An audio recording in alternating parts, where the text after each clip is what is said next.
we're also having a hard time to handle the younger generation in terms of retention. I think siguro sa one of your talks, ganun din yung marami rin yung nag-share rin sa ganun, it's a challenge. But I think we have to build an organization that will really make them more resilient. Yeah.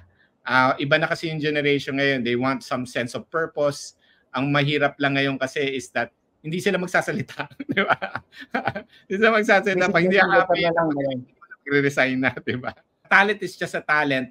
It will never be a strength if you don't really invest on it, di ba? Time, effort, attending seminars, trying to improve your craft. Kasi grabe yung potential mo talaga if you're working on your strength zone, whether on the business. Kasi ang importante kasi in terms of business is not just creating money. Yeah, or else parang magiging walang joy of doing it. You have to really align it to where you're really good at. I don't compete where they're good at. I bring them to where I'm good at. Wag mo sasabihin wala, di ba? Hahanapin mo lahat. You have to be creative.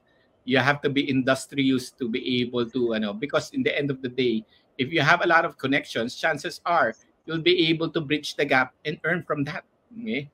Now, maraming transaction in reality, wala kang masyadong puhunan, di ba?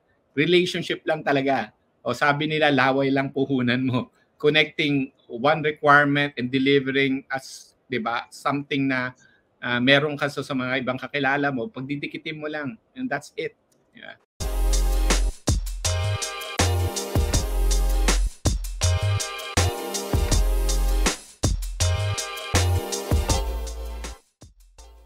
Ang nakakatawa nung graduate ako sa San Beda. Kasi sa San Beda ako nag-graduate eh. Bene pa yata yun bro, nung time na yun, no? Ano na? Bene ba yun? Bene sa Alabang? Hindi, sa Mendiola. Nung graduate ako. Mendiola. Kala ko yung sa Alabang. Natatawa ako kasi nadaigan ko pa yung Bali Victorian kasi nung graduate ako, bit-bit ko yung anak ko. Kasi nung pagkuha ko yung diploma, natawa nga ako. But right, yun right. So how young ba you got married? How young? I was 20, my wife was 18. So right. So at least hindi na minor de edad, hindi minor de edad. Oo nga eh. Natatawa kami kasi yung dati, yung panganay ko, when nasa school siya, niyayabang pa niya. Alam mo ba, yung mga magulang ko bata pa ganyan. Oh, something hindi mo dapat kasi nung time na yun, diba, parang hindi pa ganun kaano, di ba? Pero ngayon it was a total shift. Even yung eldest son ko, 27 na, is gonna get married by June.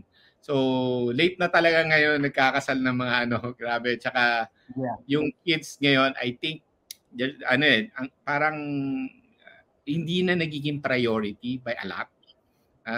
Yun yung challenge ngayon, actually. Yun yung challenge. Even the corporate setup, we're also having a hard time to handle the younger generation in terms of retention. I think siguro sa one of your talks, ganun din yung marami rin yung nag-share rin sa ganun, it's a challenge. But I think we have to build an organization that will really make them more resilient. Yeah. Iba na kasi yung generation ngayon, they want some sense of purpose. Ang mahirap lang ngayon kasi is that hindi sila magsasalita, di ba? Hindi sila magsasalita pag hindi happy, resign na, di ba? Yun. Right. Yeah. So I mean, may mga challenges rin naman lahat, no? Yeah. Different generations. Yes, pero syempre, especially when you are starting, and yung tipong alam mong wala ka pa masyadong naipon, whether fresh grad ka, or baka nasa millennial ka 30-ish, or baka 40-ish ka, or maybe 50-ish, and medyo hirap kumita. Ano yung mga advice mo sa kanya? Kasi I mean, it's a blessing where you get promoted, pero hindi lahat na pro-promote. Or yung iba na pro-promote, pero tumaas nga sweldo nila, pero tumaas din yung gastusin sa bahay. Ano yung tip mo sa kanila so that they can earn more? Whether they are fresh grad, 30s, 40s, 50s. Well, sa akin, I always go back to the very basic. Where you're really good at, that's where you have to capitalize. And whether, sabi ko nga, during my talks in terms of Finlit, nagtataka yung iba bakit nag-emphasize more on the talents and giftings. Kasi what will allow you to produce more is what God has given you. And that's your raw talent. And a talent is just a talent. It will never be a strength if you don't really invest on it, di ba? Time, effort, attending seminars, trying to improve your craft. Kasi grabe yung potential mo talaga if you're working on your strength zone, whether on the business. Kasi ang importante kasi in terms of business is not just creating money. Yeah, or else para magiging walang joy of doing it. You have to really align it to where you're really good at. So, ang maganda niyan is, especially now with all the technology, sabi ko nga you could work here in the Philippines, but nandito ka physically, but abroad, di ba? You could do a lot of online work, you know, on the side of what you do in the corporate setup.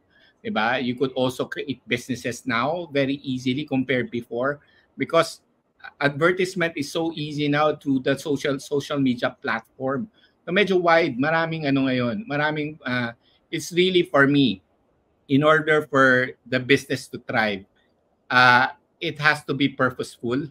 It should be aligned with the strength that God has given you, and try to be unique in a sense.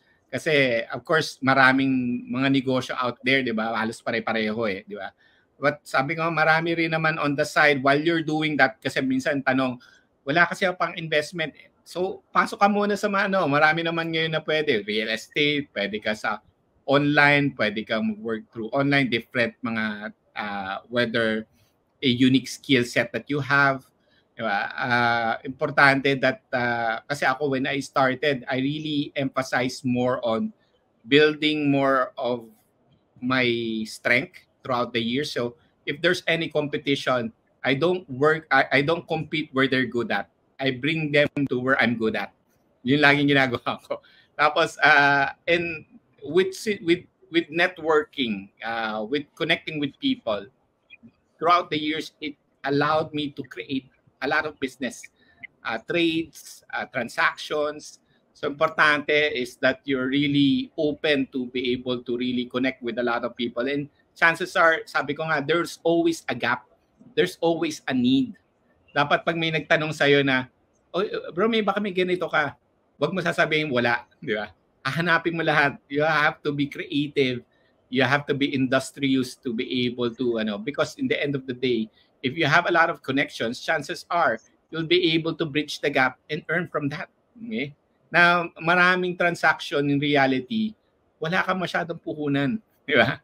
Relationship lang talaga. O sabi nila, laway lang puhunan mo. Connecting one requirement and delivering as, di ba, something na meron ka sa mga ibang kakilala mo, pagdidikitin mo lang. And that's it. Yeah. Right. And yung di ba, yung business, there's a notion na sige, kailangan meron akong capital to start one. Pero dahil nga in building networks, you just connect si A and si B, and then connect the dot, and then from there you can also earn from it. Laway lang yung puhunan, ini-network mo, and then you can save more money.